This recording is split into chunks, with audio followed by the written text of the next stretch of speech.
একটি video viral হয়েছে। এক প্রবাসী বাংলাদেশে সৌদি কফিলের জন্য সান্ডা ধরেছেন। প্রশ্ন হলো, সান্ডা খাওয়া জায়েজ আছে কিনা। সান্ডা একটি সরীসৃপ জাতীয় প্রাণী। এটি ছোট টিকটিকিও পোকামাকড় শিকার করে।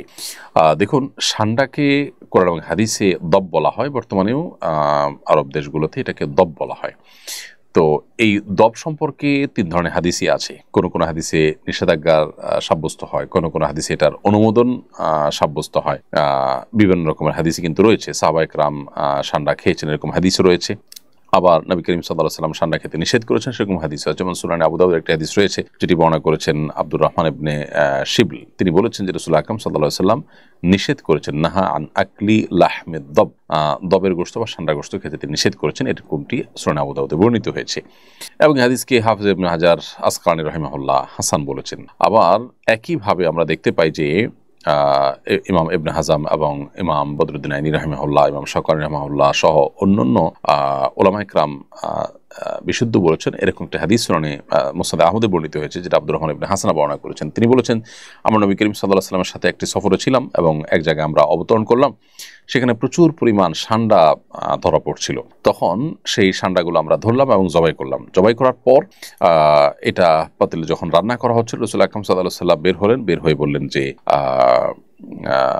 বনী ইসরাইলের কিছু লোক তারা আপনার হারিয়ে গিয়েছে এবং আমি ভয় করছি, আশঙ্কা করছি যে এই সান্ডা বনী ইসরাইলের মধ্যে কিছু প্রাণী প্রজাতি হারিয়ে গেছে, এই সান্ডা তাদের অন্তর্ভুক্ত বা এটাই সেটা আমার মনে হচ্ছে। তো এখানে নবী করিম সাল্লাল্লাহু আলাইহি সাল্লাম এই প্রাণী অর্থাৎ সান্ডা খাওয়ার পর তিনি নিরুৎসাহিত করেছেন। হাদিসের শেষ দিকে সেটি রয়েছে। আব্দুল্লাহ ইবনে আব্বাস রাদিয়াল্লাহু তাআলা আনহুমা থেকে বর্ণিত একটা হাদিস সহিহ মুসলিমে বর্ণিত হয়েছে। তিনি বলেন যে নবী করিম সাল্লাল্লাহু আলাইহি সাল্লামের কাছে হাদিয়া হিসাবে কিছু জিনিস পেশ করা হয়েছিল, এর মধ্যে সান্ডাও ছিল। তো নবী করিম সাল্লাল্লাহু আলাইহি সাল্লাম সেখান থেকে খেয়েছেন। এরকম সবকিছু খেয়েছেন, কিন্তু সান্ডাটি তিনি খান নাই, এটা তিনি বাদ রেখেছেন। তাহলে আমরা মিশ্র পাচ্ছি এই সম্পর্কে। সবগুলো হাদিস যেহেতু বিশুদ্ধ এবং সবগুলো হাদিস বিভিন্ন হাদিস কিতাবে বর্ণিত হয়েছে, এই জন্য সংখ্যাগরিষ্ঠ উলামায়ে কেরাম, বিশ্ব উলামায়ে কেরামের মধ্যে সান্ডা খাওয়া জায়েজ, যদিও হানাফি উলামায়ে কেরাম এটাকে মাকরুহ বলেছেন, অনুত্তম বা অনুচিত বলেছেন।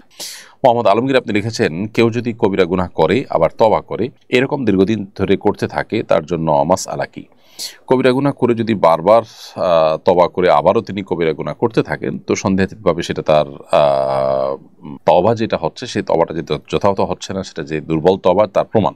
অতএব তওবাকে শক্তিশালী করার চেষ্টা করতে হবে। আপনার কোনো অপরাধ হওয়ার পর যে তওবা হবে, সেই তওবাটা এতটা স্ট্রং হবে যে আপনি পরবর্তীতে কোনো অপরাধ করার আগে যেন আগেরবার আপনি যতটা সেটার সঙ্গে লড়াই করতে পেরেছেন, দ্বিতীয়বার যেন তার চেয়ে আর একটু শক্তিশালীভাবে করতে পারেন, তওবাটা যেন একটু পাওয়ারফুল হয়। এরপরেও যদি এরকম বারবার হয়, তো আল্লাহর কাছে ক্ষমা চাইতে আমরা কার্পণ্য করবো না, কারণ আল্লাহ তাআলা তাওয়াব, বারবার তিনি বান্দার তওবাকে কবুল করেন। বাট আমাদের তওবা হতে হবে প্রত্যেকটাই আগেরটার তুলনায় শক্তিশালী।